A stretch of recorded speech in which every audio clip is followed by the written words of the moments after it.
Buenas tardes amigos, me da mucho gusto saludarlos. Es para mí un verdadero honor, un placer poder compartir estos minutos con ustedes dentro de este primer Congreso Internacional Virtual de la Federación Iberoamericana de Abogados y de Global 4.0.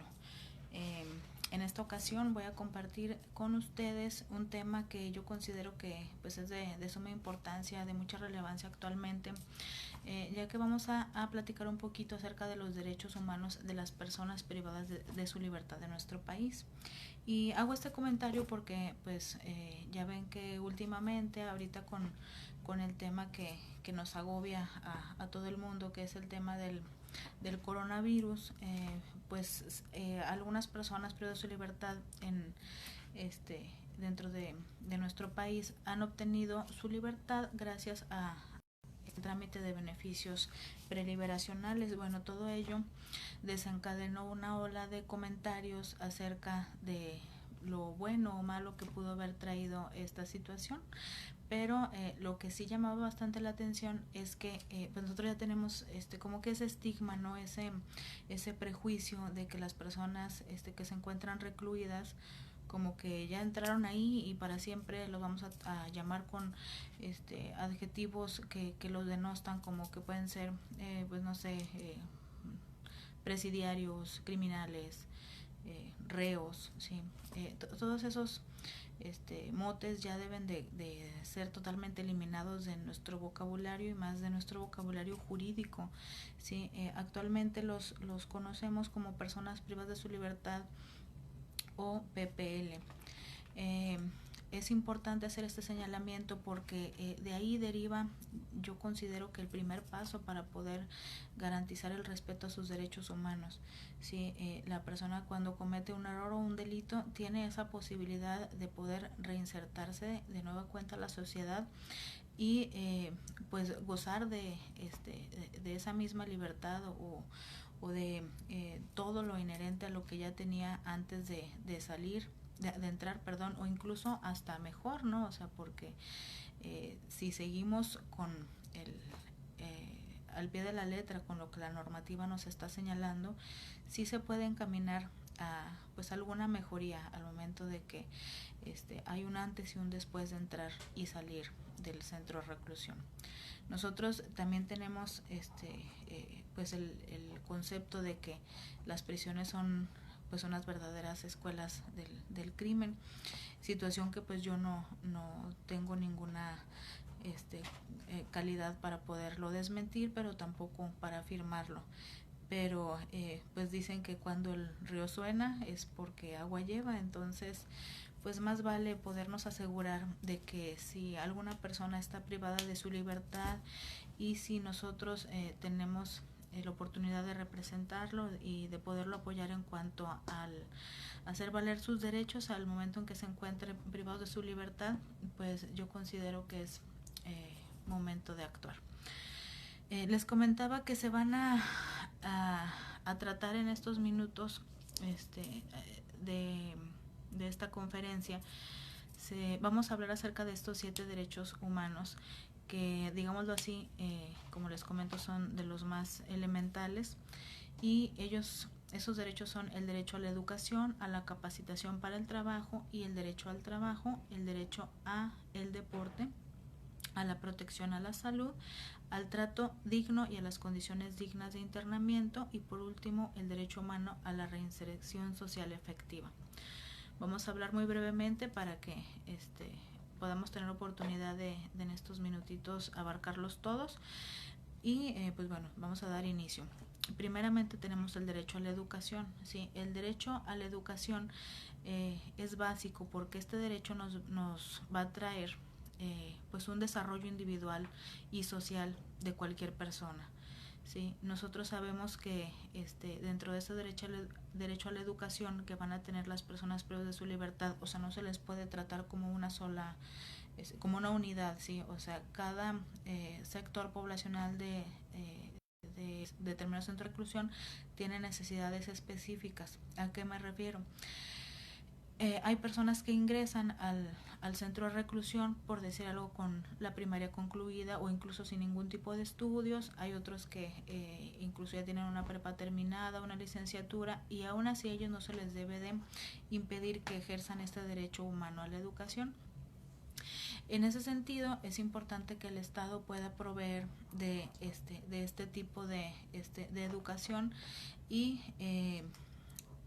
algo interesante que también pudiéramos señalar es que este derecho también está contenido en el artículo 83 de la Ley Nacional de Ejecución Penal.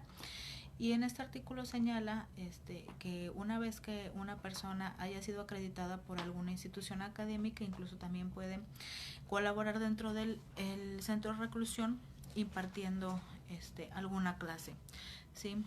Es importante también señalar que también tiene sustento dentro de algunas normas internacionales, solamente por mencionar algunas: el artículo 26 de la Convención Americana sobre Derechos Humanos, asimismo el artículo 13 del Pacto Internacional de Derechos Económicos, Sociales y Culturales, que señalan de manera armónica que la educación tiene como objetivo el libre desarrollo de la personalidad, ¿sí? Es importante señalar que también esta educación siempre debe de estar coordinada con el sistema público de educación, es decir, o sea, la educación que se va a brindar dentro de un centro de reclusión nunca debe de ser de menor calidad que la que se está impartiendo en el sistema público escolar de educación, ¿sí? Es importante hacer estos señalamientos, o sea, porque no por el hecho de que esté estudiando dentro del centro de reclusión quiere decir que va a salir con una primaria de menor calidad o secundaria, preparatoria. Y también es importante señalar que actualmente en nuestro país incluso ya hay egresados de licenciatura y de maestría y que han estudiado este nivel académico, este nivel escolar dentro del centro de reclusión. ¿Sí? El segundo derecho humano que les vamos a mencionar es el derecho a la capacitación para el trabajo y el derecho al trabajo.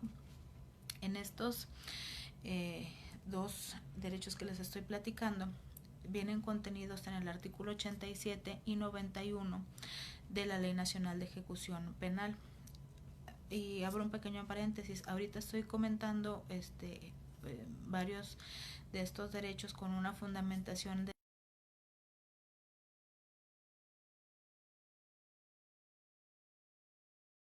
hay que saber de qué manera hoy en día se pueden hacer valer esos derechos para estas personas privadas de su libertad, ¿sí? No solamente pues que estén contenidos en la norma y que ahí se vean muy bonitos, son los tratados internacionales, sino que también pues tengamos esa oportunidad de hacerlos valer. En este caso, como les para el trabajo y el ¿sí? La capacitación para el trabajo es, digamos, el primer paso, ¿verdad? Es el proceso formativo que se está llevando a cabo para que la persona privada de su libertad aprenda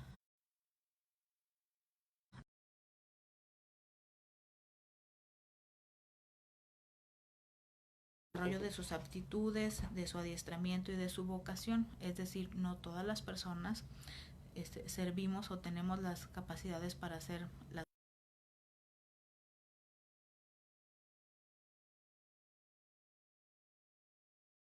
dentro de reclusión.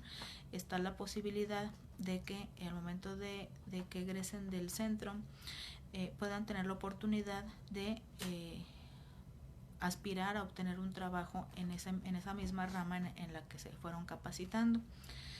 Incluso también se puede tener un trabajo dentro del centro de reclusión, y este es el tercer derecho que vamos a mencionar. Este derecho al trabajo, que como les comento, se encuentra contenido en el artículo 91, pues cuenta con tres modalidades, ¿sí? La primera de ellas es el autoempleo. El autoempleo, pues como su nombre lo indica, es pues no trabajar para alguien más, ¿verdad? Sino lo que normalmente hacen las personas privadas de su libertad que se autoemplean es hacer principalmente artesanías, es decir, pues arman llaveritos de chaqueta, aquí hacen artesanías con macramé, con papel. Todas estas artesanías o eh, trabajos de carpintería son para que ellos mismos puedan tener una fuente de ingresos o incluso poder proporcionarles algún ingreso a su familia, sí, porque no olvidemos que dentro de del centro de reclusión, pues ellos ya no están activos económicamente y que posiblemente en el al exterior pues tengan personas a las cuales responder, ¿verdad? O sea, que tengan dependientes económicos y con esto se van a ayudar bastante. Sí, la segunda modalidad son actividades productivas no remuneradas para fines del sistema de reinserción, o sea, son actividades o trabajos que vienen dentro de su plan de actividades para su reinserción. Igualmente pueden ser dentro de estos talleres que les comento. ¿Sí? Y la última son actividades producidas realizadas a cuenta de terceros. Esto se hace bajo la coordinación que se puede llevar entre una coordinación que tiene el centro de reclusión con alguna empresa externa para poder llevar fuentes de trabajo al interior del centro, ¿sí? Y eso también trae muchos resultados y beneficios al momento en que, por decir algo, se instala alguna maquiladora dentro del centro de reclusión. Las personas van a poder acceder a un trabajo remunerado, van a poder tener ingresos para ellos mismos o para su familia, pero aquí la otra ventaja es que al momento de egresar, si por decir algo en ese momento ellos eran, no sé, supervisores de alguna planta, de alguna maquiladora, al egresar, pues prácticamente ya tienen su trabajo seguro y van a poder seguir desempeñándose en lo que ya aprendieron, o sea, en lo que ya saben, en lo que ya tienen pues amplio conocimiento, y ya no va a ser para ellos difícil poder tener ese ingreso que ya habían estado percibiendo al estar dentro del centro de reclusión. Sí, posteriormente vamos a analizar el derecho humano al deporte. Sí, este derecho humano al deporte también es importante mencionarlo, que no se trata como de un capricho, como de una situación que sea pues no sé, individual. O sea, este es un derecho humano que está plenamente reconocida por la ley y que en el artículo 81 de la Ley Nacional de Ejecución Penal nos indica pues que es una actividad que es fundamental, ¿verdad? Para todas las personas que están privadas de su libertad, porque al igual que la educación nos va a servir con el mismo objetivo, que es el pleno desarrollo de la personalidad, ¿sí? Dentro de este derecho humano al deporte es importante señalar que no solamente la persona privada de su libertad va a tener ¿cómo le podríamos decir? O sea, no sé, o sea, no es nada más un esparcimiento, sino son actividades físicas debidamente instrumentadas, sí, o sea, que deben de ser planificadas y organizadas para que eso les sirva como una verdadera reinserción. ¿A qué me refiero con esto? Bueno, dicho en otras palabras, por ejemplo, al jugar básquetbol o voleibol o béisbol, o lo que haya capacidad para jugar dentro de un centro penitenciario, aprenden reglas de juego. ¿Qué quiere decir? O sea, que hay una regulación dentro de ese juego, ¿sí? Y van a saber que hay personas que van a estar en la banca, hay personas que van a ser el capitán del equipo, van a seguir instrucciones y reglas, ¿sí? No nada más es pues no sé, un simple esparcimiento, una simple diversión. O sea, tiene un propósito muy específico. Ahorita platicar es el derecho a la salud. Este es uno de los derechos que más énfasis hay que hacer, porque es lo que comúnmente se quejan o se duelen las personas que están privadas de su libertad, sí, porque, o sea, se puede llegar a pensar que pueden prescindir tal vez del deporte, del trabajo, pero de la salud no, sí, o sea, si una persona tiene algún padecimiento y requiere algún tratamiento, o alguna intervención en específico, es algo que no se puede esperar, es algo que no se puede postergar, ¿sí? Y por eso, o sea, sí le tenemos que dar pues no sé, o sea, un cierto grado de importancia, porque pues se trata de incluso la protección de la vida, ¿sí? El artículo 74, perdón, de la Ley Nacional de Ejecución Penal nos habla acerca de este derecho a la salud, ¿sí? Y este derecho a la salud debe de garantizarse de tal manera que pueda ser exactamente igual al que pudieran tener una persona estando en libertad. Es decir, si a una persona se le va a dar un tratamiento, no sé, por gastritis, vamos a suponer, no tiene por qué ser inferior ese tratamiento a una persona que se encuentre fuera.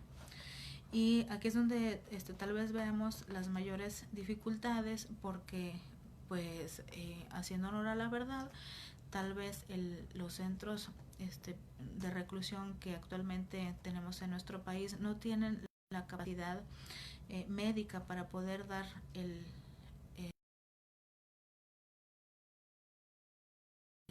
de esos centros. Y no solamente se trata de salud física, sino también de la salud psicológica o psiquiátrica. Y ustedes sabrán que en este caso pues también habrá muchísimos pacientes psicológicos o psiquiátricos que requieren pues una atención diaria, o sea, a través de un tratamiento. ¿Por qué? Pues porque son las consecuencias de estar privados de su libertad, o sea, desarrollan trastornos de ansiedad o de otro tipo que pues sí les eh, hace necesario el que tengan un tratamiento muy específico y que sea ininterrumpido, ¿verdad? Para poder también sobrellevar esos malestares. En este rubro del derecho humano a la protección a la salud, pues también tiene el fundamento obviamente en el artículo 1 y 4 de la Constitución Política de los Estados Unidos Mexicanos, y dentro de los tratados internacionales podemos también mencionar, por ejemplo, la Convención Americana sobre Derechos Humanos en su artículo 25.1. Es importante señalar que dentro de este derecho humano a la salud, no solamente se tiene que seguir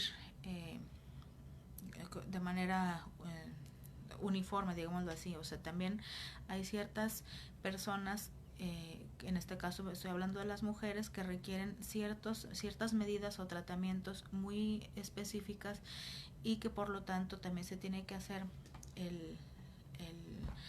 la debida señalización de que se tiene que satisfacer el derecho a la salud de las mujeres en cuanto a las necesidades particulares que pudiéramos tener. Para esto es importante mencionar que existe una convención sobre eliminación de todas las formas de discriminación contra la mujer, y igualmente las llamadas reglas de Bangkok. Ese tratado sí es específico para las personas privadas de libertad del género femenino, y obviamente hace señalamiento a todo lo relacionado con la salud de la mujer, haciendo su debida señalización a lo que es, por ejemplo, los embarazos que se dan dentro de algún centro de reclusión, los partos y la salud postparto, ¿sí? Bueno, el siguiente derecho humano que vamos a platicar, a comentar, es el derecho humano al trato digno y a condiciones dignas de internamiento. ¿Sí? En este derecho humano de trato digno y condiciones dignas es el que no sean las personas que se encuentran privadas de su libertad sometidas a tratos crueles, inhumanos o degradantes. Aquí hay que ser muy específicos en que el hecho de que nosotros hablemos de esos tratos o incluso de tortura no significa únicamente a que la persona esté como en cárceles medievales bajo latigazos o amarrados en una rueda, o sea, no necesariamente se trata de eso. Con el simple hecho de que no se le dé una atención médica a una persona que lo requiere, incluso se puede llamar a que ya estamos equiparándolo a una tortura, ¿sí? Y hay que hacer también hincapié a que estos tratos crueles humanos o degradantes pues también son una situación que tal vez esté un poquito fuera de control en los centros penitenciarios de nuestro país, o tal vez un poquito me queda corto el calificativo, porque los centros penitenciarios en nuestro país han estado rebasados por la sobrepoblación y hay pues centros de reclusión donde tienen la capacidad para cierto número de personas y se duplica, se triplica o incluso hasta más, y esto causa pues ciertos deterioros dentro de toda la organización o la estructura de un sistema penitenciario. ¿Por qué? Porque comienzan problemas, por ejemplo, de autogobierno o de hacinamiento, y que esto repercute en este trato digno y condiciones dignas de internamiento, ¿sí?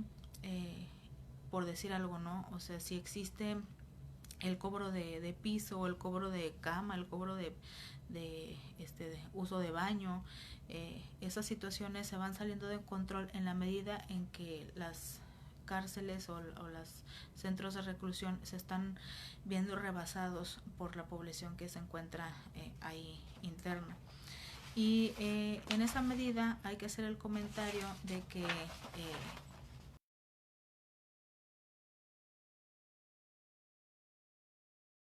o penitencia.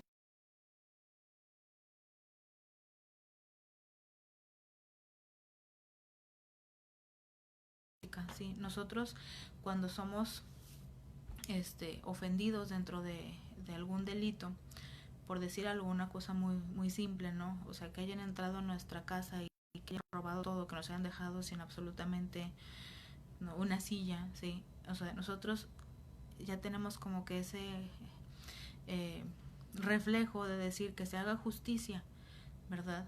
Y escuchamos frases como que se pudre en la cárcel. O sea, estoy nada más poniendo un ejemplo, pero en realidad, o sea, ¿cuál es, qué, cuál es el beneficio? ¿Qué es lo que vamos a ganar con que la persona que nos robó todos los bienes de nuestra casa esté en la cárcel? Pues absolutamente nada, ¿sí?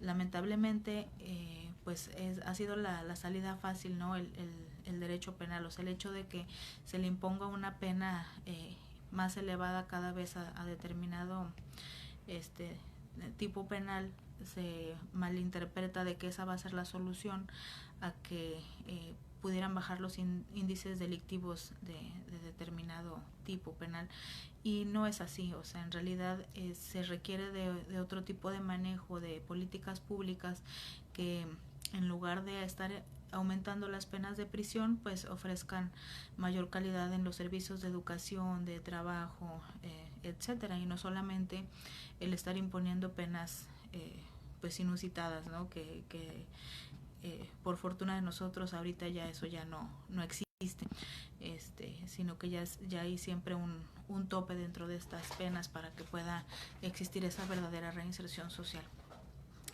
Entonces, en este caso, pues las cárceles cada vez van sobrepoblando de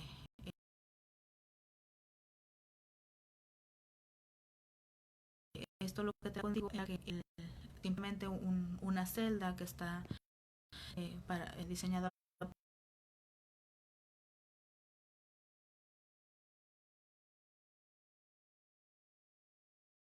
que en una celda de 4 pues quepan 12, que haya algunos que se duerman en el suelo, que haya personas durmiendo en los baños, en los pasillos, o sea, toda esa clase de cosas hacen ese menoscabo a la dignidad de las personas dentro de un centro de reclusión.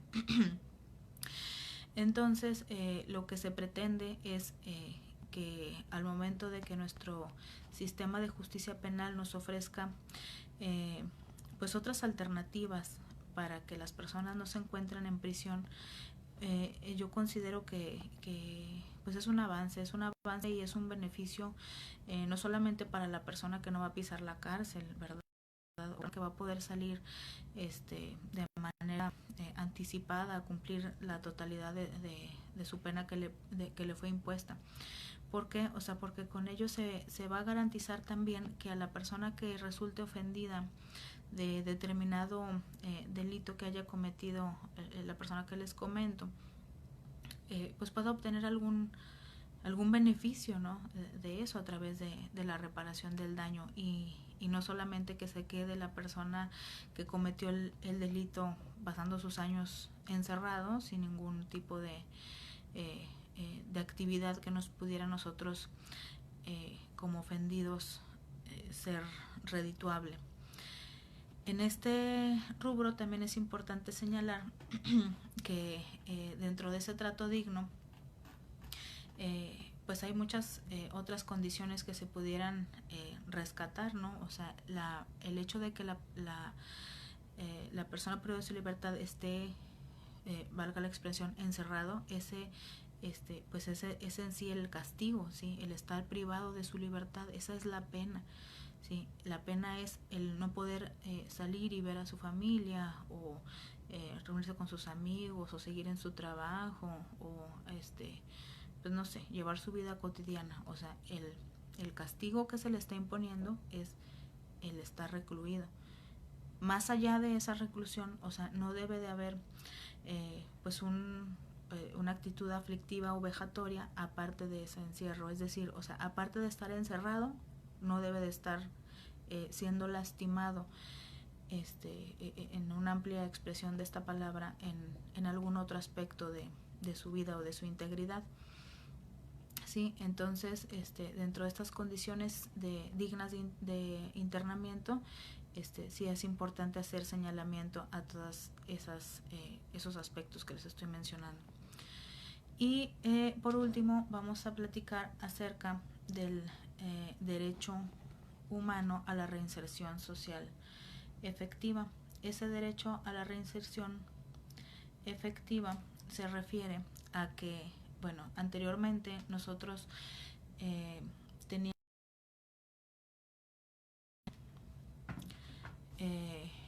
un nombre que se le daban a los centros de reclusión, a las cárceles, que eran centros de readaptación social, pero esa palabra readaptación traía consigo, o sea, un estigma, también un prejuicio, que era que la persona que se encontraba ahí era un delincuente, era un desadaptado social, ¿sí? Y que obviamente pues al momento de que saliera pues se iba otra vez a adaptar, era la situación. Y como les comentaba, el artículo 18 de la Constitución Política nos señala que el fin de la pena es la reinserción. ¿Esto qué quiere decir? O sea, que se le tienen que restituir a la persona que estuvo privada de su libertad y que salga, ¿sí? Que va a vivir nuevamente con sus derechos humanos, o con su pleno ejercicio de libertades al momento de que egresa. O sea, esa plenitud, esa restitución de plenitud de sus derechos, ¿sí?, es lo que se le debe de garantizar a la persona al salir, ¿sí? Como les comento, pues estos son temas que realmente sí son sensibles, porque pues lo que normalmente tenemos ya como cargando dentro de nuestra costumbre, ¿sí?, es que esperemos que la justicia se haga al momento en que la persona que causó la ofensa al particular o a la sociedad salga, como vulgarmente se dice, con los pies por delante, ¿no?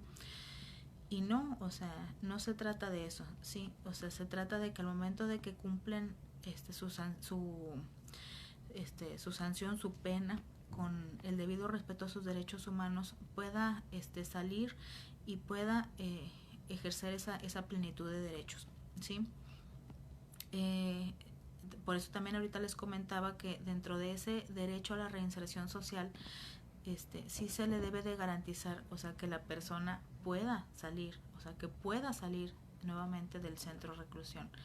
¿A qué me refiero con que pueda? O sea, de que sus años de prisión sean menores a los que se le tenga como un estimado de vida, ¿sí? Y en ese aspecto, el artículo 5.1 de las reglas Nelson Mandela Nos dicen que el régimen penitenciario siempre debe de procurar reducir al mínimo las diferencias entre la vida en prisión y la vida en libertad. Muy bien, ahora que ya hemos platicado acerca de lo que son los derechos de poder a las personas que en su momento pudieran ser restringido de alguno de ellos. Obviamente existe el juicio de amparo indirecto.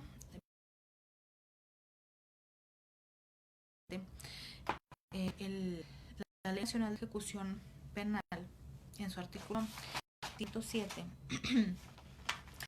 no señala que existe más bien este método o este recurso para hacer ver estos derechos, ¿sí? Y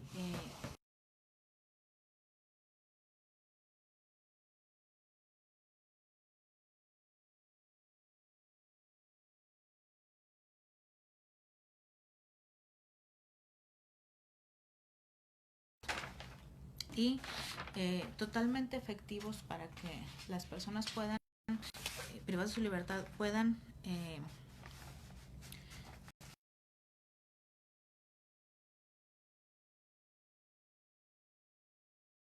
de internamiento ante la autoridad penitenciaria. ¿Sí? ¿A qué nos referimos con esto? O sea, el paso que se debe de seguir es que esta petición administrativa la puede hacer cualquiera de las personas legitimadas por el artículo 108 de la Ley Nacional de Penal, que pueden ser pues la persona misma privada de libertad, los familiares, el defensor, el Ministerio Público incluso, o cualquier otra autoridad u organización que se percate de alguna afectación a las condiciones de internamiento. ¿Sí? Vamos a poner un pequeño ejemplo. Si por decir algo, nosotros tuviéramos la representación de alguna persona que está privada de su libertad y que en ese momento no se le está brindando el apoyo o se le está dando su respeto al derecho humano a la salud porque no se le da, no sé, atención médica, que es una situación que es muy cotidiana. Al momento en que nosotros planteamos la petición administrativa, debemos de formularla según el artículo 110 de la Ley Nacional de Ejecución, señalando ciertos requisitos como son el nombre, el domicilio, el teléfono, algún correo electrónico y pues mencionar cuál es la calidad de legitimación que se cuenta para poder promover. Esa petición se va a presentar ante la dirección del centro de reclusión para que se pueda dar trámite al mismo. Aquí también quisiera hacer una acotación, una aclaración, es que este recurso, este escrito que se puede presentar no solamente puede ser de manera presencial, y lo menciono justamente en este momento porque también se puede allegar el escrito de petición administrativa a través del correo electrónico del centro de reclusión. Y esto lo menciono porque por ejemplo ahorita que pues hay ciertas restricciones por lo que se refiere al coronavirus, sí es importante saber que pues las personas privadas de su libertad no tienen por qué estar totalmente indefensas o desprotegidas o desatendidas en los aspectos de condiciones de internamiento, sino que se puede acudir a través del correo electrónico para que se pueda llevar a cabo esta presentación de petición administrativa. Sí, posteriormente que se recibe, la autoridad penitenciaria, en este caso pues el director o directora de algún centro de reclusión, va a tener 24 horas para emitir un acuerdo de inicio, ¿sí? Y se les va a otorgar un número de petición. O igualmente se puede la autoridad penitenciaria prevenir en caso de que la petición sea confusa. Y una vez que se tiene esta petición administrativa, se va a resolver en los términos que se han solicitado. Pero aquí hay que hacer una aclaración muy importante, y y yo creo que sí es conveniente que podamos tomar nota de ello. La petición administrativa yo considero que es incluso mejor tramitarla, incluso mejor o sea, que cualquier otro tipo de recurso o juicio, porque vamos haciendo un camino hacia lo que va a ser la controversia judicial, y este camino lo vamos a transitar para podernos asegurar de que la persona que está siendo privada de su libertad y que está siendo objeto de algún tipo de irregularidad o de menoscabo a algún derecho por las condiciones en las que actualmente se encuentra interno, tengamos esa certeza de que se le va a brindar la atención o lo que está solicitando, ¿sí?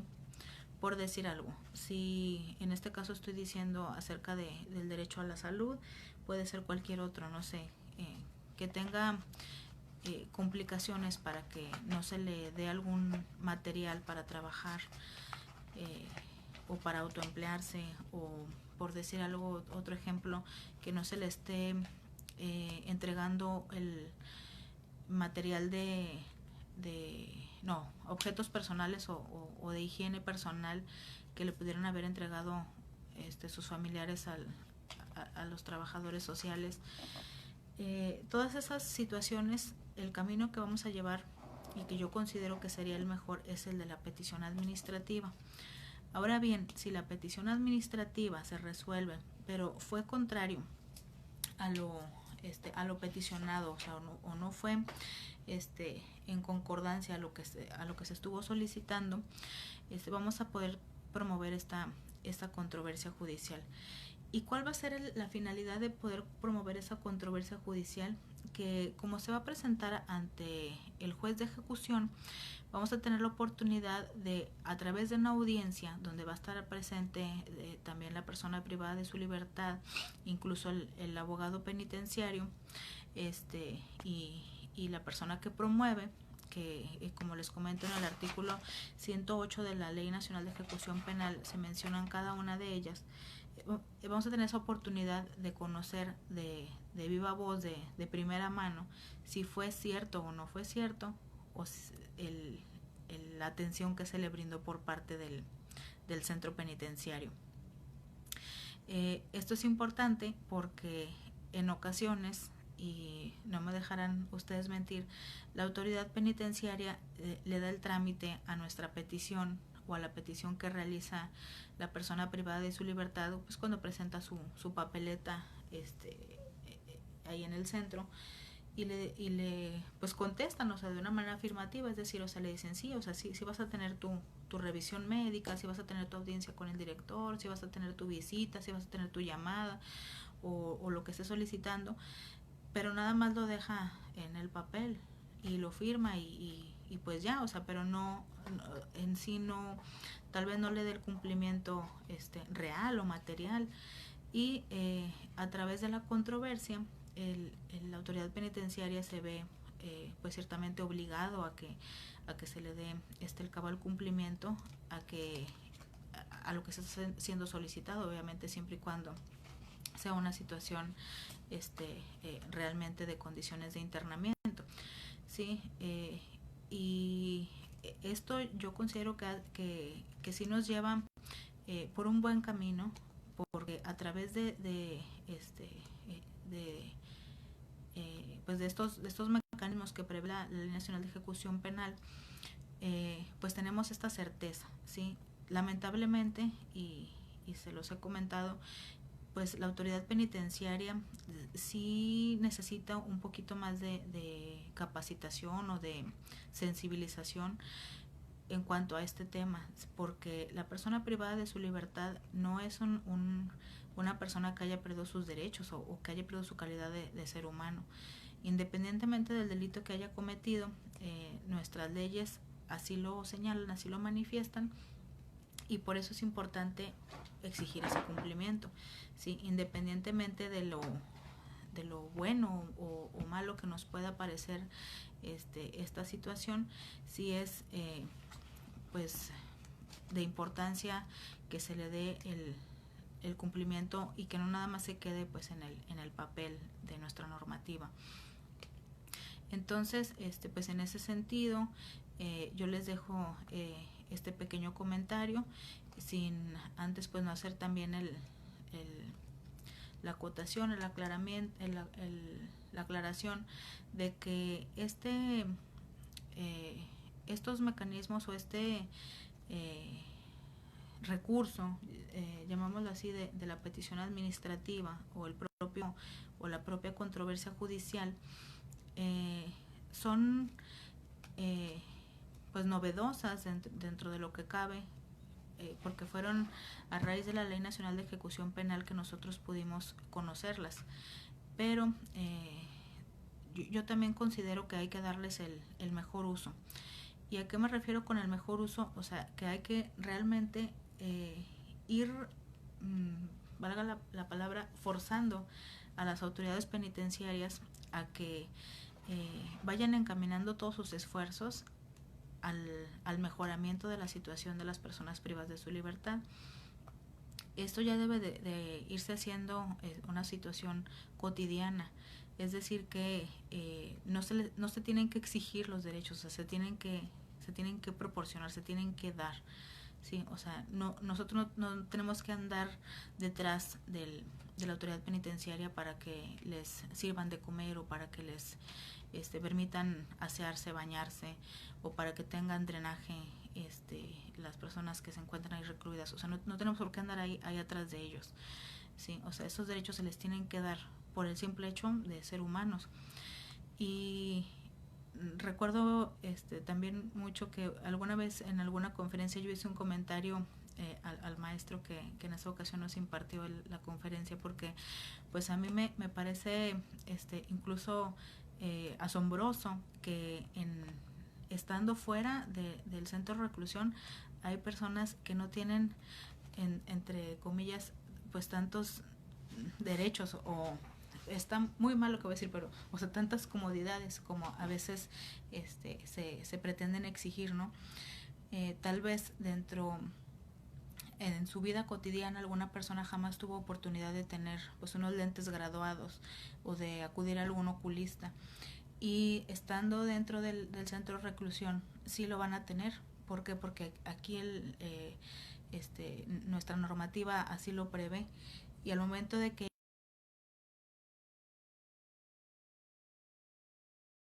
una revisión médica de un oculista porque no veo bien y me duele la cabeza y necesito que me adapte unos lentes graduados, y tal vez estando fuera, pues no sé, o sea, jamás hubiera podido tener la oportunidad de tener unos lentes graduados, o situaciones de esa naturaleza, ¿no? Sí es importante también mencionarlo, porque no se trata de un abuso, ¿verdad? O sea, se trata de que pues también las personas que están pues pagando, por así decirlo, la sanción que les impone el Estado por haber cometido un error, pues tengan esa oportunidad de que al momento de que salgan no sean personas que sean resentidas o que ya traigan cierta ira en contra de la sociedad, porque la sociedad no los puso ahí. O sea, ellos tal vez por algún error que cometieron en su vida se encuentran ahí. Y también hay que aclarar que no por ello quiere decir que todas las personas que se encuentran privadas de su libertad realmente sean responsables de la sentencia que se les ha impuesto, o que sean realmente partícipes del delito por el que se les está investigando.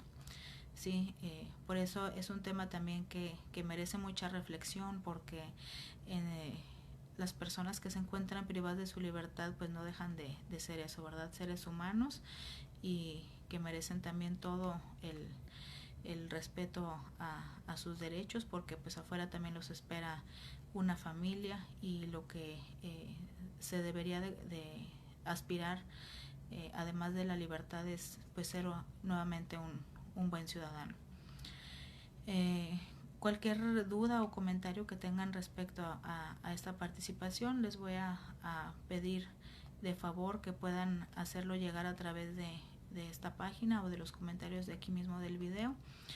Y pues sin no hay otra cosa más que agregar. Me despido con mucho cariño de ustedes, esperando que haya sido de su interés esta clase y de su agrado, y esperando verlos pronto otra vez. Cuídense mucho.